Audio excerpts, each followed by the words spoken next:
Kompas Petang berlanjut, saya Tiva Solesa. Mantan Gubernur DKI Jakarta Anies Baswedan mengaku komunikasi dengan PDI Perjuangan soal Pilgub Jakarta berjalan intensif. Hal itu disampaikan Anies usai melaksanakan ibadah sholat Jumat hari ini. Anies mengapresiasi komunikasi yang saat ini terus berlangsung dengan PDI Perjuangan. Jelang Pilgub Jakarta, sejumlah elit PDIP menyatakan tertarik mengusung Anies.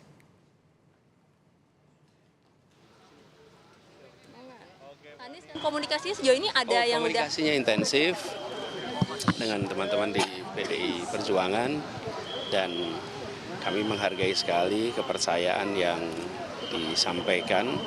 Kita menginginkan Jakarta yang maju, Jakarta yang setara, di mana yang lemah, yang kecil dibesarkan, yang lemah dikuatkan, dan itulah yang menjadi dasar kebersamaan.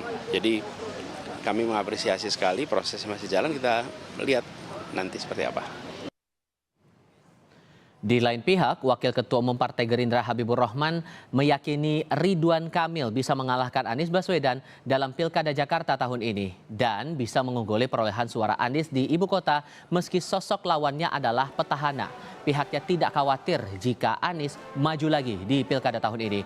Wakil Ketua Umum Partai Gerindra itu menambahkan rakyat Jakarta menginginkan sosok baru untuk menjadi gubernur Jakarta dan tidak mau terlibat dengan masalah-masalah lama. Katanya masyarakat Jakarta kritis sehingga bisa menilai kinerja calon gubernur tak hanya dari janji kampanye.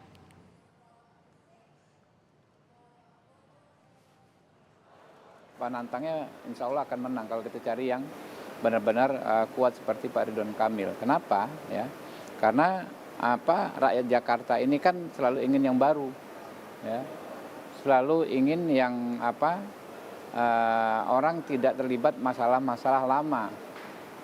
Ya, Anies juga kan kemarin kalah waktu pilpres di Jakarta, padahal beliau gubernurnya, gitu kan. Walaupun tipis, tapi kalau kalah ya tetap kalah, gitu kan. Sehingga kalau ada orang baru, sosok baru menantang Pak Anies besok ini, ya, saya pikir peluangnya besar ya untuk bisa menang. Ketua Umum Partai Amanat Nasional Zulkifli Hasan menyebut partainya menjagokan Ridwan Kamil maju di Pilkada Jakarta 2024 dan sempat meminta kepada Presiden Joko Widodo untuk mengusung Kaisang Pangarep mendampingi RK di Pilkada Jakarta, namun permintaan tersebut ditolak Presiden. Zulhas menilai Partai Koalisi Indonesia Maju membutuhkan nama Kaisang untuk maju di Pilkada Jakarta karena berpotensi meraih kemenangan. Saya mengusulkan Ridwan Kamil di Jakarta, semua setuju. Pasangannya siapa, Bang? Pasangannya belum. Saya lapor waktu itu kan Pak Presiden, kalau Kaisang boleh nggak gitu. Pak Presiden bilang jangan ya. Tapi kan partai-partai perlu. Kata Mas Kaisang bilangnya itu kan versi Pak Zulhas. Iya, tapi kan partai-partai perlu kan. Perlu apa? Agar bisa menang. Gitu. Kalau Pak RK mau Kaisang. RK Kaisang. Pak RK siapa saja kalau menang pasti mau. Ya. Kalau PAN gimana Pak? Ketua Umum PSI Kaisang Pangarep mengaku akan lebih memilih Anies Baswedan dibandingkan Ridwan Kamil untuk berpasangan di Pilkada Jakarta. Menurut Kaisang, secara elektabilitas dari sisi survei, Anies sosok yang tepat. Tetapi putra bungsu Jokowi itu mengaku tidak bisa menentukan karena belum tentu maju dalam Pilkada.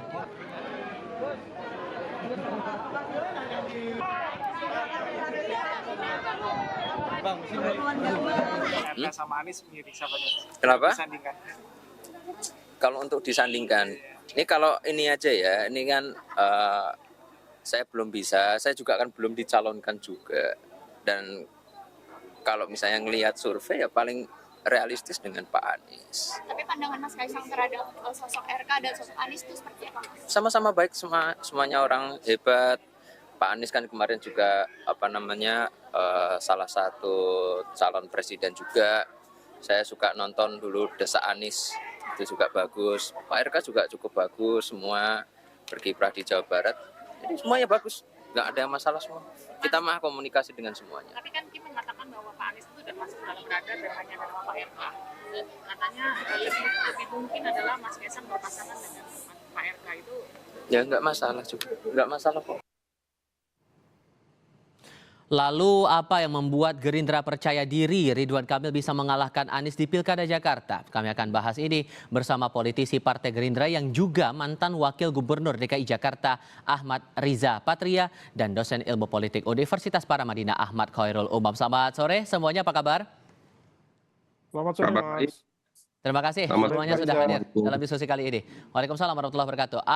Pak Riza, saya mau konfirmasi dulu satu hal karena kami dapat informasi bahwa kabarnya hari ini para ketua umum Partai Politik Koalisi Indonesia Maju bertemu dengan Presiden di Istana bahas soal pilkada. Itu betul atau tidak, Pak?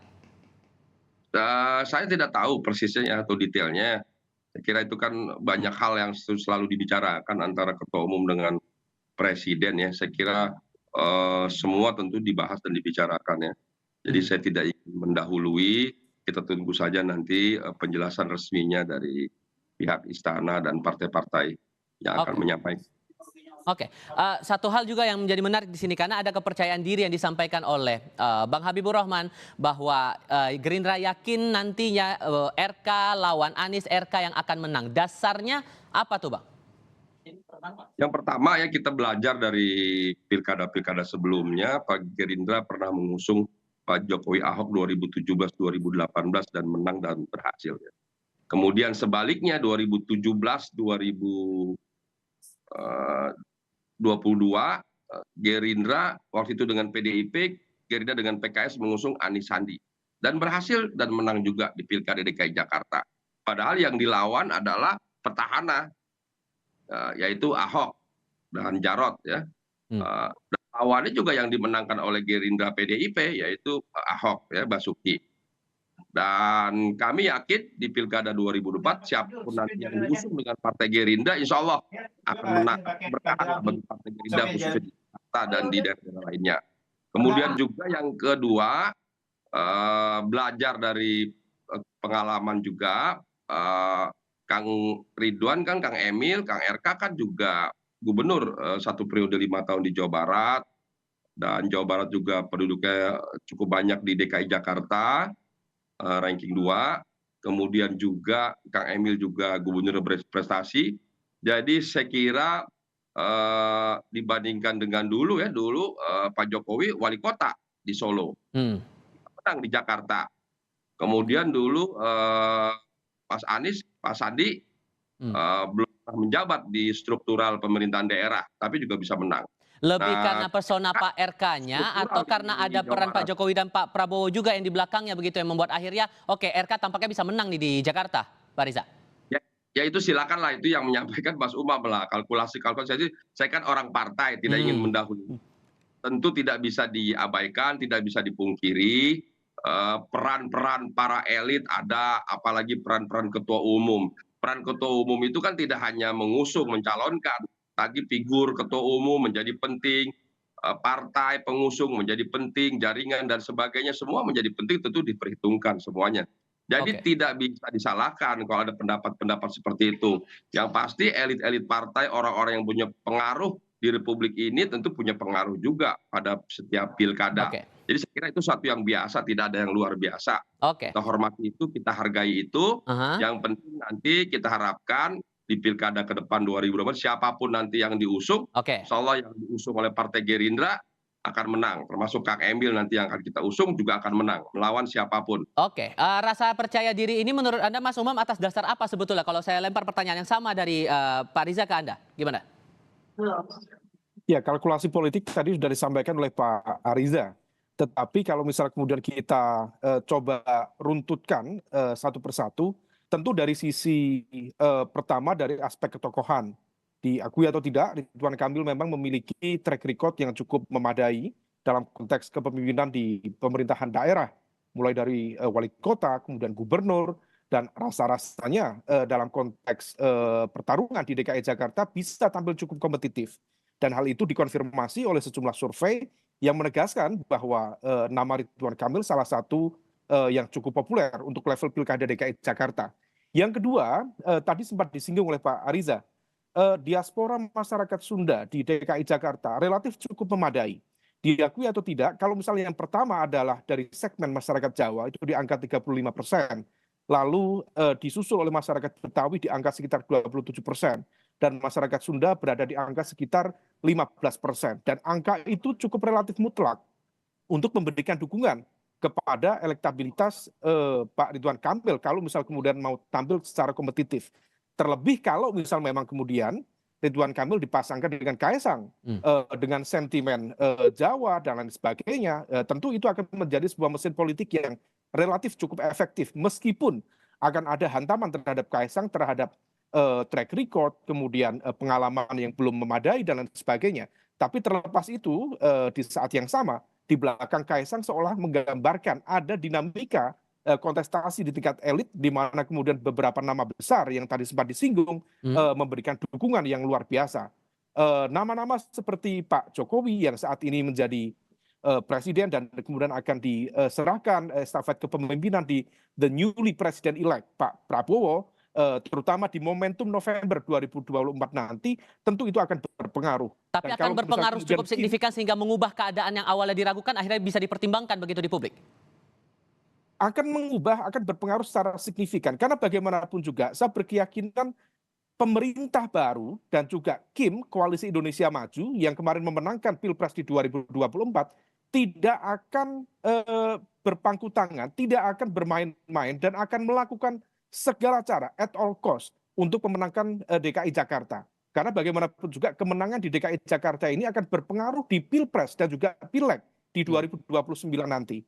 Nah, oleh karena itu besar kemungkinan di berbagai kesempatan saya sampaikan, meskipun nanti ibu kota per Agustus nanti akan berpindah misalnya ke IKN misalnya di Nusantara, tetapi center of gravity dari Indonesia secara politik, secara ekonomi tetap Jakarta. Dan itu akan menjadi sebuah pertarungan tersendiri, karena presiden yang baru terpilih tidak akan memberikan ruang bagi siapapun yang berpotensi menjadi challenger atau menjadi ancaman dalam konteks kekuasaan di pemilu 2029 nanti. Maka disinilah kemudian nama-nama itu menjadi layak untuk diperhitungkan. Oke, Pak Riza, kan ini udah ada suara RK, cobalah dipasangkan dengan Kaisang, tapi ada kekhawatiran jangan-jangan nanti kejadian masalah bantuan sosial nanti dimainkan lagi untuk menggerek elektabilitas dan semacamnya. Anda menangkapnya gimana kalau ada kesan seperti itu di publik?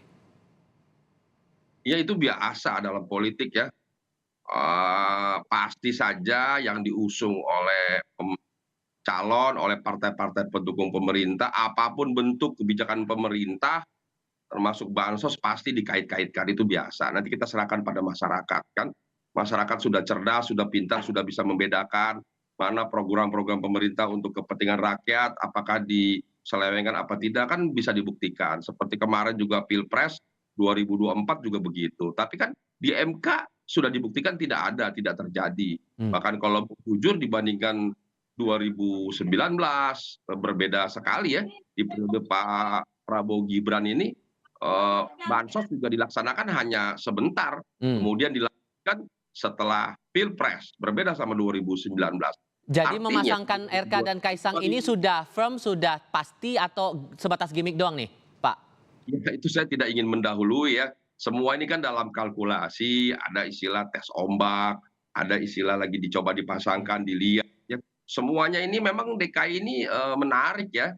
Sekalipun sudah tidak jadi daerah khusus istimewa, DKJ ini daerah khusus Jakarta tetap menarik menjelang Pilpres, apalagi di hubungan Pilpres, termasuk satu-satunya daerah yang sangat diperhitungkan ya, selain Jawa Tengah, Jawa Barat, dan Jawa Timur, dan Sumut, sampai Sulsel, DKI ini masih sangat diperhitungkan. Sehingga semua harus dikalkulasikan.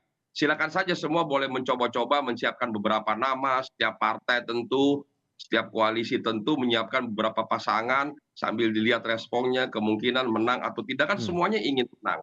Tentu situasinya bergantung nanti sampai pada akhirnya, sampai waktu pendaftaran, nah itulah kira-kira yang ditetapkan oleh KPU, itulah pasangan yang diusung. Sejauh ini kami memang Gerindra, mohon maaf, mendahului mengusung Kang Emil ya, saya sampaikan Pak Dasko, sekalipun Kang Emil rekomendasinya masih 2 ya, Jawa Barat dan DKI. Ini sedang kita hitung semuanya, kalkulasi termasuk siapa nanti yang akan mendampingi. Begitu juga saya kira partai-partai lain juga semua sama di seluruh Indonesia sekarang sedang bekerja mencari pasangan calon terbaik untuk Baik. seluruh provinsi, kabupaten, kota di seluruh Indonesia termasuk DKI Jakarta. Mas Umam, dengan munculnya nama Kaisang yang coba dipasangkan untuk maju ke Pilkada DKI, kalau kita selaraskan dengan munculnya putusan MA waktu itu, ini seperti karpet merah untuk Kaisang bisa maju di Pilkada. Mas Umam, mohon maaf, audionya masih tertutup? Ya, Oke. besar kemungkinan demikian. Artinya kalau misal kemudian putusan dari Mahkamah Agung kemarin kemudian betul digunakan, dimanfaatkan oleh Kaisang, maka seolah itu mengkonfirmasi bahwa aturan itu diubah sebagai sebuah bagian dari upaya afirmasi untuk memberikan ruang bagi Kaisang untuk maju dalam pilkada khususnya di DKI Jakarta ini. Maka itu menjadi bagian dari konsekuensi. Kalau misal nanti ada tudingan atau kritikan dari kalangan masyarakat sipil atau dari rival-rival politiknya, tentu itu harus tetap diterima sebagai bagian dari konsekuensi dari pilihan dan juga langkah politik tersebut. Tetapi kalau misal kemudian Kaisang akhirnya dipasangkan dengan Ridwan Kamil, saya pikir itu akan bisa menjadi sebuah mesin politik yang cukup efektif, bukan sekedar semata-mata menghasilkan aspek kedaerahan gabungan antara Sunda dan Jawa, tetapi dari segmen kekuatan politiknya, Kaisang bisa masuk dalam segmen kelompok masyarakat anak muda, pemilih muda. Kang Emil juga memiliki strategi komunikasi yang cukup relevan untuk menjangkau kelompok muda, dan semua itu relatif tidak memiliki political barrier yang memadai. Dan secara ideologis, Kang Emil sendiri atau Ridwan Kamil sendiri berada di posisi tengah. Dia tidak memiliki barrier atau resistensi secara politik, secara ideologis terhadap kelompok nasionalis ataupun terhadap kelompok Islam. Dan ini sangat berbeda dengan pilkada-pilkada sebelumnya yang seolah kemudian ada segregasi kuat di sana. Nah, disinilah yang kemudian harus dihitung betul, terutama oleh kalau misal kemudian Mas Anies Baswedan ingin maju betul dalam pilkada DKI Jakarta, harus dihitung secara cermat. Nah, komposisinya seperti apa? Oke, tahan partainya dulu di situ seperti Mas. apa? Saya harus sampaikan dulu karena tadi setelah sholat Jumat Mas Anies sempat menanggapi pernyataan dari Pak Habibur Rahman yang bilang Ridwan Kamil bisa mengalahkan Anies di Pilgub Jakarta. Kita coba dengar dulu. Nah, terus mereka mengatakan bahwa Kang Emil ini jadi pesaingnya Pak Anies dan punya peluang karena Pak Anies petahana ini sulit menang petahana di Jakarta. Gimana Pak Anies melihatnya? Ya, sekarang kami terima amanah untuk menjadi calon. Kita jalani dan jalani dengan cara yang terhormat. Sampaikan kepada warga Jakarta apa yang menjadi rencana, apa yang sudah dikerjakan, apa yang akan diteruskan. Selebihnya kita serahkan kepada rakyat Jakarta. Terakhir kan Bapak masih mikir-mikir kita semua sampai akhirnya sekarang yakin apa sih Pak yang akhirnya memantapkan keputusan Bapak untuk maju? Hampir tiap hari datang warga ke tempat kami. Hampir tiap hari. Dari berbagai tempat. Dan semua datang, yang datang siapa yang lemah, yang kecil. Saya kasih kesempatan Pak Riza singkat saja Pak atas pernyataan Pak Anies tadi, gimana ngeresponnya? Iya, Pak Anies itu kan gubernur 5 tahun, sudah biasa berinteraksi, tampil di media, sudah jadi politisi. Saya kira jawabannya tidak ada yang salah ya. Semua politisi akan menjawab hal-hal yang seperti itu, jadi tidak ada yang salah.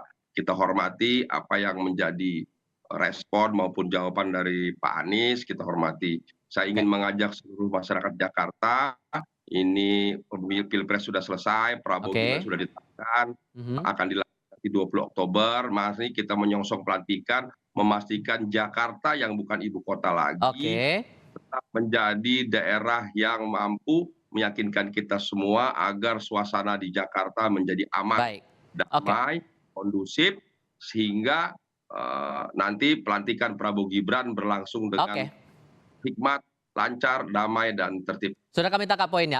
Mas Umam singkat saja, meresponnya bagaimana?